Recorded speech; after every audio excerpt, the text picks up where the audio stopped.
I'm somewhat of a cringe connoisseur. I love watching cringe people. And not ironically cringe, unironically cringe. People who don't even know that they're cheesy. They go their whole life or they somehow end up this way. That's kind of normie, kind of corny, but to them it's normal. And to a certain type of people like me, for example, we see it and we can tell that it's very forced, very generic, very, I don't know how to explain it, but Reddit is. You know what I'm talking about, the stereotype. Like the kind of guy where you'll say hello to them and they'll say, "Salutations, my fellow human.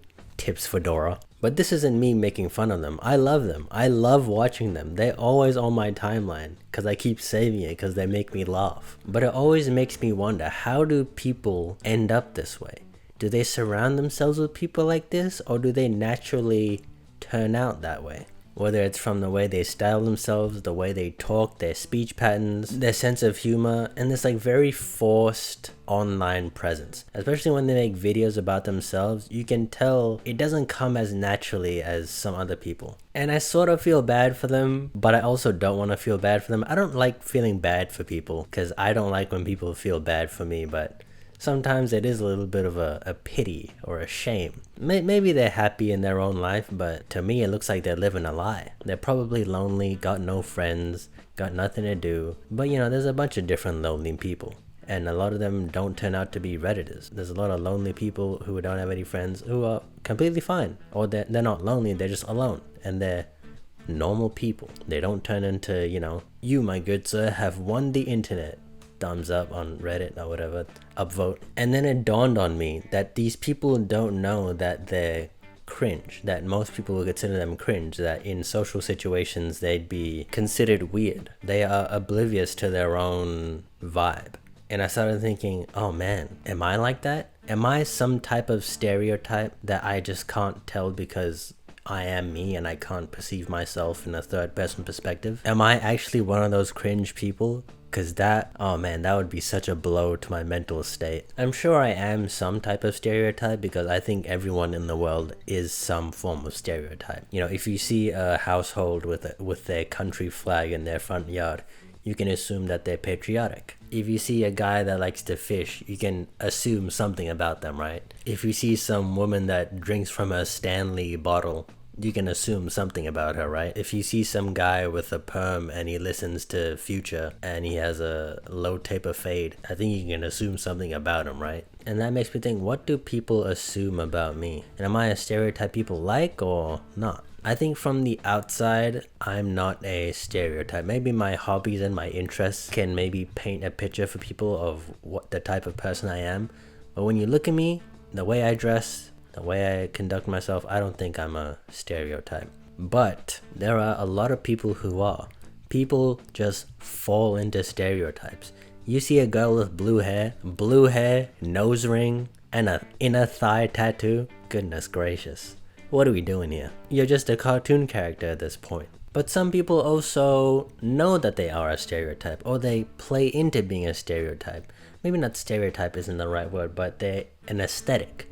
Like emo people or goth people. You can tell because they all kind of dress similarly. They have this aesthetic. But those are the type of people that can appear a certain way but not act a certain way, if that makes any sense. Which is most people in general. I don't usually judge a book by its cover, but sometimes if you want to get to know someone just on a surface level, then yeah, I think you should judge a book by its cover. But it's once you get to know people that those preconceived notions break apart pretty quickly. Sure, if they do XYZ, they'll probably like or dislike ABC, but you know, people aren't just as deep as their interests or hobbies or stuff that they talk about or don't talk about. There's a lot more to people, and you'll find that they're pretty human once you talk to them. But on the other hand, there are some people that are pretty shallow. You're like, damn, how does this person even function? They're barely even alive. They're like jellyfish. But I mean, it's hard juggling your perception of people. Sometimes I want to think that everybody is the same, but then I meet people and you talk to them and it feels like they're very different. But then you look at the behavioral patterns of everyone in the world, and if you say certain things to them, if you show them certain things, they'll all have very similar reactions. If they react this way, that means they're angry about not what you said, but how it made them feel. And some people are very logical, some are very emotional, some are in the middle, some are fence-sitters, and there's millions of people like that in each section.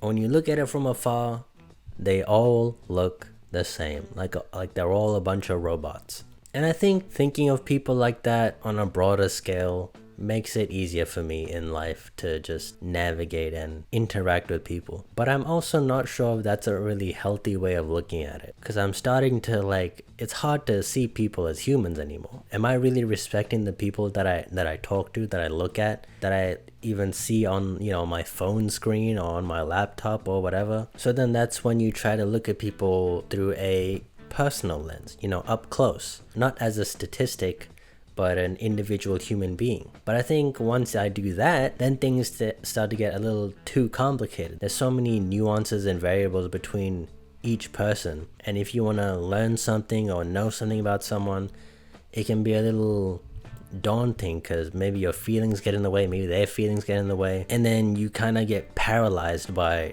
all these options, or you get paralyzed by how to approach this person, when in reality they're not unique.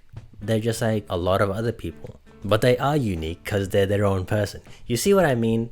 It's a complete contradiction. Nobody's unique and everybody's unique. There's a lot of people who are similar, but they're not the same, which is probably the best way to look at it. Just a healthy middle. But I think it's pretty amazing how quickly we can judge people. Not in a good way or a bad way, but just perceive them, have our own notions of them within a second of meeting them. And even people that you've never met, like me, for example. You don't know what I look like, you don't know where I live, you don't know who I hang out with, the things I'm interested in. Well, some of them you probably do if you've seen my other videos, but you don't know a lot about me. You don't know most of my dislikes, my likes, the things I love, the things I hate, what I do on a day-to-day basis. All you have really is my voice. And I'm sure just based off of my voice and the way I sound, my accent, the way I pronounce things, the pauses in between my sentences, the way I enunciate it, you've probably already have an image of me. How old I am, what my body looks like, and what my personality is, and whether you like me or not. And I think those things become stronger because you can't see me. If I was on camera right now and you could see me, my physical appearance mixed with my voice would probably give you a different perception of me. So now I'm curious, what do people think of me? I know this might not be the best type of way to judge me because there's not much of me out there and you can't see me, but based on what you've seen or just from this video, what kind of person do you think I am? And the most important thing that I was talking about at the beginning of this video, am I a stereotype? Am I a good one? Am I a bad one? Am I cringe? Am I not? Please, I need to know. I need to burst this bubble in my life. Not that I'm super obsessed about how people see me, because I don't really care, or I don't have any emotional stake in it, but I am curious, because I observe people a lot. I notice them, and I have, my judgments about them. So I'm always curious about how other people see me. Or not even other people. I'd love if I could just see myself from an unbiased perspective. But yeah, that is all. Goodbye.